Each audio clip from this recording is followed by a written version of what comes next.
And we are back on the Chosen Life podcast, as promised. Chosen lawyer here with Rabbi Shmuel Neft. Rabbi, we've been on previous weeks, and one thing I want to pick up from, so I'm just going to just jump right into it. We're talking about mental health in a previous episode, and the importance as far as people feeling comfortable, as far as speaking about it, not feeling the pressure as far as the burden of I'm doing something wrong or there's no hope for me, etc. You were opening up about your struggles and what you've gone through in adult ADHD. For my generation, because I'm a little bit older than you, quite a bit older than you actually, but in my days, you didn't talk about that. It was a badge of honor that I don't go to the doctor and I don't need medications and there's nothing wrong with me and I just suck it up, buttercup, and move on. And it was hard. It was really hard. And I had battles with depression. I went on medication. I gradually went off of it, never went back, but I can feel the warning signs. I can still, you talked about before about feeling the struggle as the devil. I call it the demons. The demons that like to come for me at night when I'm at my lowest, I'm tired, I'm dehydrated, I'm hungry, I'm frustrated, and that's when the bad thoughts come. And they're telling me, why'd you do that? It's never going to happen for you. You need to work harder. You're lazy. And you start telling yourself these stories. It's these stories that go through the mind, and it's so, so difficult. And I've talked to others about this, and I've been in therapy myself as well. You talked about you've been on and off. I've been my therapist now, I think, 4 years at least. Wow. And I feel like I'm going to the gym. I'm going to exercise my mind, my soul. And when I first started going, I was going, for weeks. And I was saying, why am I going here? Nothing's done. He's not fixing anything. Why can't I just get a solution right now? Much the way when people go to the gym or they go to yoga, they expect an immediate fix with it. I learned eventually, and it took me about a year with him, when I stopped putting all that pressure, all of a sudden it started to feel a lot simpler. But even still, I remember when I had a breakdown for myself, I can say from my personal instance, and I've talked about this one before, and I know others as well. I remember being in yoga in Shavasana, and all of a sudden I had that feeling where, I'm watching myself it's almost like out of body. I'm so relaxed now. And I'm realizing, oh my God, I'm going to be in a box one day. I'm going to pass. This is all going to be time limited for me. And I started bawling my eyes out, Shmuel. I started sobbing uncontrollably. And I almost started hyperventilating. I got myself through the class, but it was not easy. But if we're going to talk about mental health and talk about development, there are people that, and I've seen them. I remember being with my uncle in New Mexico and driving through the mountains there, and people living off the grid, but talking to them, they're saying, you know what? I don't want to be part of society because I'm going to die one day. And all of this is so meaningless. So I'm not going to do your job, and I'm not going to, earn money and build a house and do this and do that. I don't need this because all of it is just worthless. And I'm sure you've heard this before, and they say, how do you believe? How do you know there's a God? How do you know there's a Bible? If the truth is we don't know what's going to happen, we're going to die, so it's all pointless. How do we convince or be able to reason with somebody and tell them it is worthwhile, even though you don't know what's beyond, because I can't show it to you? Well, you don't have to go so far. More, further than modern psychology. I was listening to some sort of podcast, I think today, was mentioning Viktor Frankl, who was, one of the, or maybe the most famous psychologist of the post-war era, who was a student of Sigmund Freud. And Sigmund Freud, by the way, the basis of his, I'm not a psychologist, but from what I understand, the basis of his theory in psychology is that humans are but, better-looking animals, and we basically function on instinct.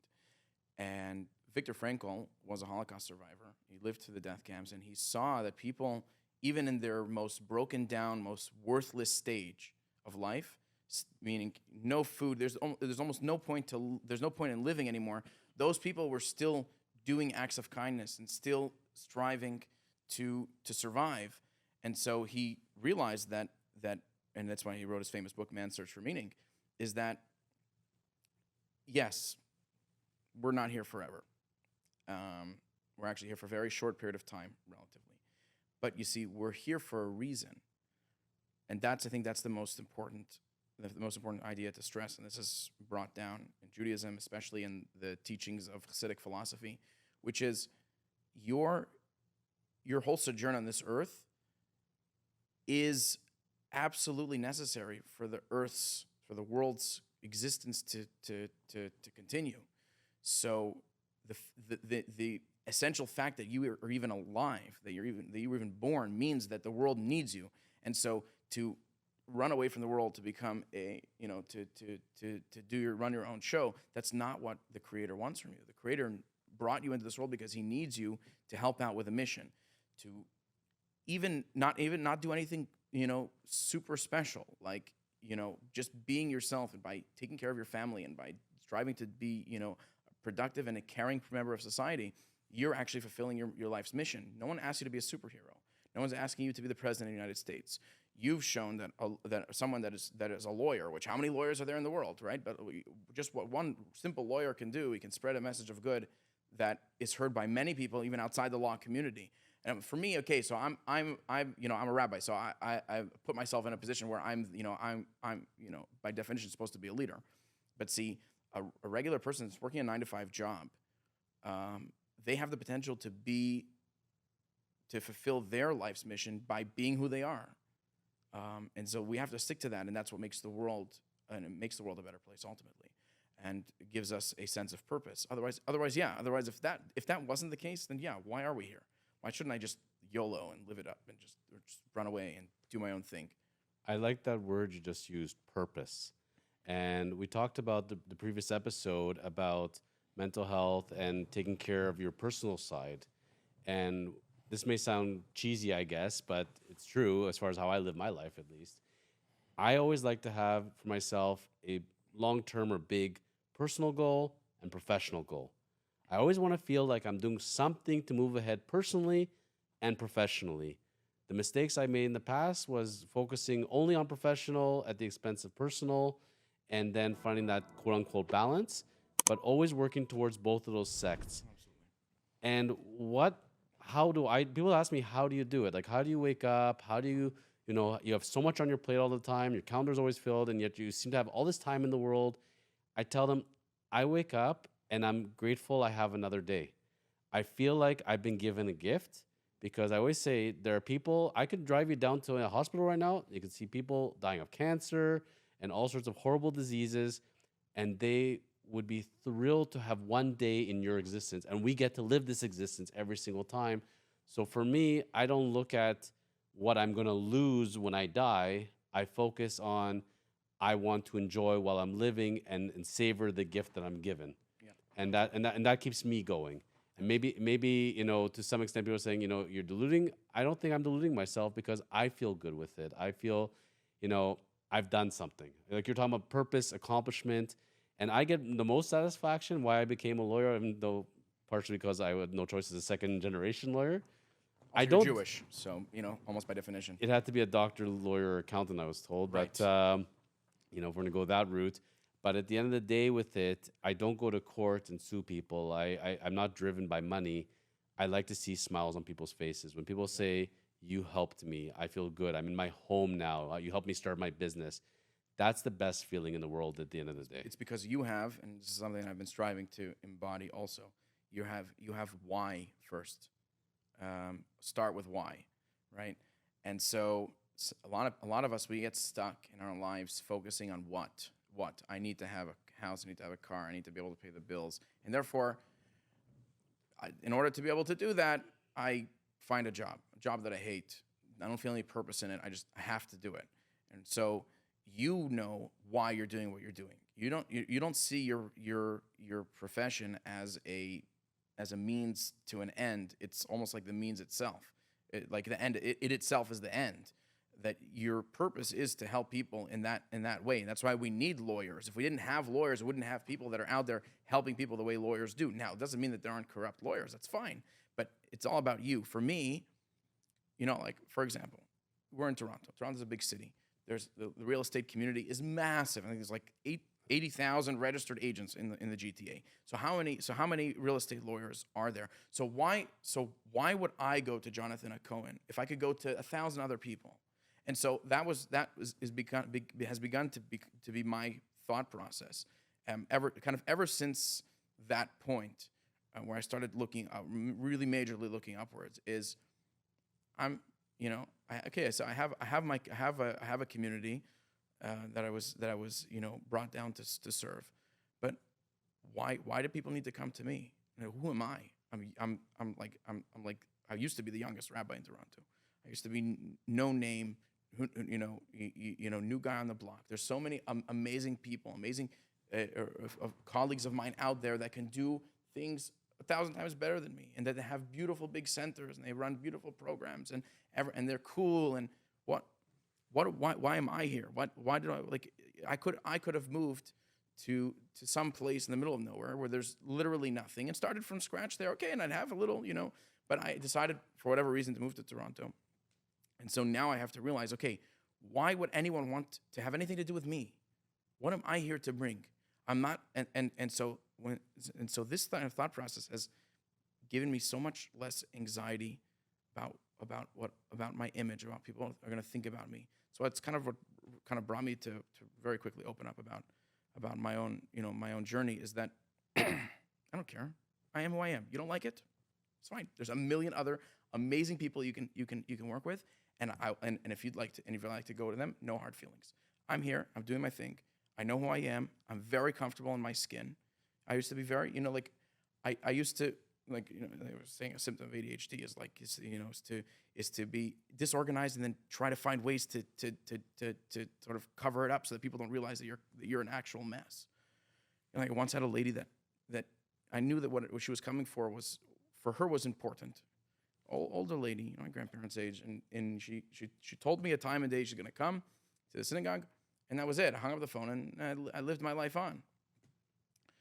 The day comes. It was like a month later. I didn't write it down anywhere. I didn't have no calendar, nothing. A month later, I get a phone call. She's like, she's angry. She's upset. She's like, what? We made it up a time. I'm like across the city. I'm not close by. Yes. And so,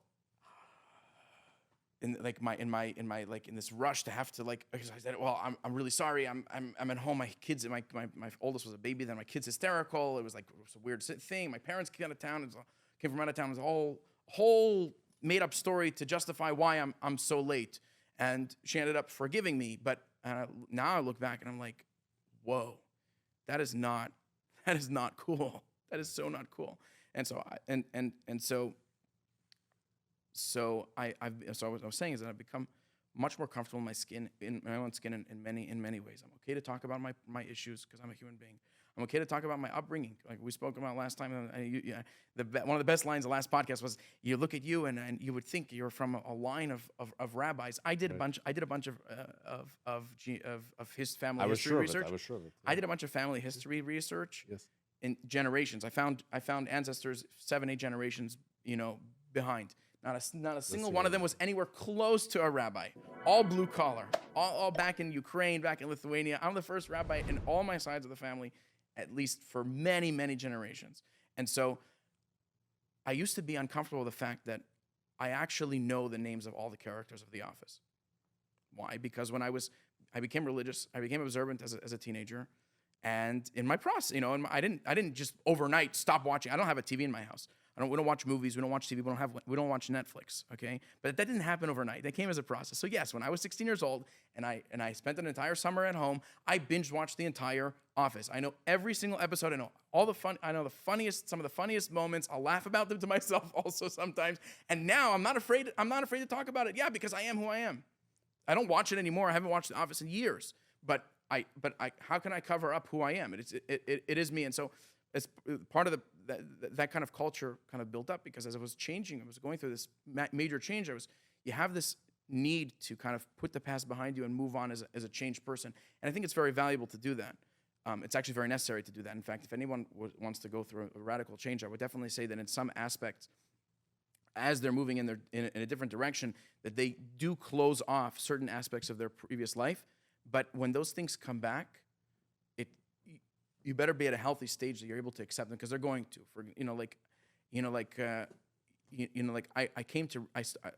I lived I was in rabbinical school, and then I lived in a Hasidic community, and I did a lot of outreach work. We spoke about it. I did travels all over the world. I would visit offices in Manhattan weekly when I was living in New York, but I was still in a sheltered sort of environment, also personally sheltered. I didn't have social media because I didn't have a justification to use it. I was off of social media because I didn't believe in using it just because. I started again on social media because for my job, and I have to control myself.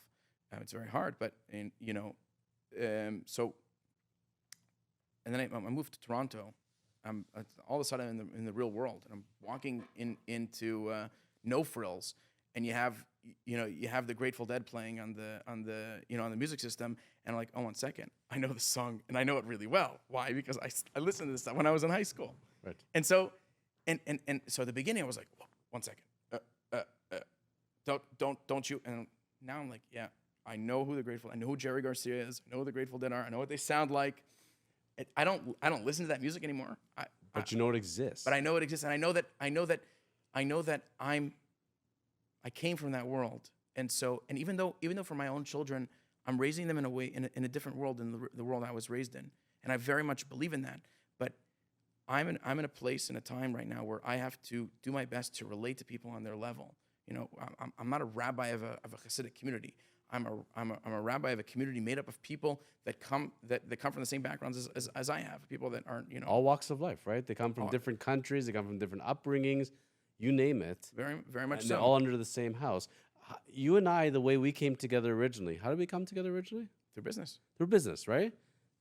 Once the business was done, we could have gone our merry ways, but we didn't. And the more you're talking, and I'm hearing you speaking, the way you speak, to patrons of the synagogue is how I speak to clients of the law firm. Where I tell them, there's no pressure to work with me. If you don't want to work with me, that's cool. That's fine. No worries. It has to work for you. I'm here, happy to help you however I can, but it's got to fit for you at the end of the day. And that no pressure, I think, is the best. And that's where I think you and I really bonded and gelled and became friends, because I see a lot of me and you, and probably vice versa, because to professionally develop yourself in this day and age, where I tell especially all young realtors, lawyers, accountants, anybody, you name it, you go on social media, hello, I am a realtor. I can help buy and sell your home for you. Nobody wants to watch that. Nobody wants to hear that. No one wants to be sold to. When we're doing this podcast, it's everything but law pretty much, but I'm a real person behind it. Right. And I'm sharing my real life, you're sharing your real life, and being vulnerable in that sense, but it's real. And do people work with me as a result? Probably, but it's because they're saying, hey, this guy's different. You know what? I'm used to a lawyer wearing a 3-piece suit and being very robotic and not very human-like. I think I can relate to this person. That's how I felt about you. That's where, I come every Friday I can. We put our tefillin together. And where you got me was that moment in our first taping where I said, hold on a minute. He can go have beers with people? I didn't think that was an actual thing. So you said patrons of the synagogue. That my reaction to that is that most of the people that I have a relationship with are not patrons of synagogue, are not synagogue goers. And I think for me, that's kind of the relationship that I want to have with as many people as possible. Is that but my image of a rabbi is a rabbi that's very strict. You don't go to my synagogue, you don't exist for me. And that's where I think lawyers probably do the same thing. You're not my client, I don't need to talk to you. Right. We're about relationships. Absolutely. And I'm sure you've struggled with the feelings of betrayal and being hurt by people that walk away from doing business with you, just like I have it also as a person that runs a community. I've had breakups with people that I took very personally, and then I started to think, well, 1 second. I used to live and die by each client. It would kill me inside. I wouldn't let it stop. What did I do wrong? How can I fix this? And that cycle in my head would never ever end. It's painful. So there was one situation where we had a family that was part of the community, and they had they left, and they left kind of very overnight. And this is when I finally began to be conscientious about how, 1 second, take a step back for a second. Okay, you have what to learn from this because you made this mistake, that mistake, and that mistake. But also they have their own baggage, and also not everything is made to work out. The entire world is not flocking to you to have a relationship with you. And so, okay, it happens. It hurts. The most important thing is what do I learn from the situation to build myself better so that it doesn't happen again, and not think about what it means about who I am, because who I am is not this. And so, yeah, if they have their own baggage, that's their prerogative. They're allowed to have that, and therefore we don't have to meet eye to eye with every single person. And that's why there are many different options for people to have out there in whatever field it is. I'm here because I know why I'm here, or at least I'm trying to know why I'm here, and I know who I am. And so some people vibe with me, some people don't vibe with me at all. I'm sorry, yes. I'm an ADHD-ridden, bouncing off the walls, 27-year-old. And some people really don't like that. They really don't. And I've been hit very hard with this is not rabbinical, and Neft is very unprofessional, and this and that. Okay, that's fine. You're talking to a lawyer that does wrestling shows also. So Right. yeah. It's like, okay, great. I appreciate that. As long as I'm not doing anything that damages other people, and if I do, I have enough confidence to be able to cough up a real apology, because we do make mistakes. So okay. So you don't like it. That's fine. We don't have to be enemies. We can all live on the same planet, and not be. You don't have to do business with me. I am who I am. I'm not changing. At least I'm not changing those core aspects of me that make me who I am. I'm not going to. We evolve, but our core is the core. Very much. Very much. And Shmuel, I'm going to ask you, because in tying into it, I have a really big question for you, but I'm really afraid that we're going to run out of time. I know you have a very, very busy schedule, but I'm really stuck because I constantly have with people the debate about genetics versus environment. You take a set of twins that are born, you put one in this country, one in this country, this educated parents, no educated parents, how they're going to turn up. We're not going to get into that, but where I'm seeing this lie now, I get also all the time, is leadership. You're talking about this, and when you're talking, I'm seeing this leader who's helping people, and now I'm saying to myself, wait a minute, this argument, are we born as a leader, or do we grow into a leader? Do you have the time? We got to bring you back another week, and I think we got to cover this, because I think there are a lot of people that, they get past mental health struggles, they work on themselves personally, they work themselves professionally, but they say to themselves, this is all fine and dandy, but I'm not a leader. This is not for me at the end of the day. I want to really dig into this and this concept of, am I a leader? Am I not a leader? Can I be born into it? Am I growing into it? Let's pick it up on another week with your permission. Let's do it. Stay tuned. This is a very important topic for all of you, because believe it or not, you're a parent. Guess what you are? You're a leader. Even when you are a son, a daughter, as your parents grow older, we become the parents, we become the leaders. So I'm curious to hear Shmuel's take on this, on as far as what entails for leadership. We'll see you all real back soon on the Chosen Life podcast.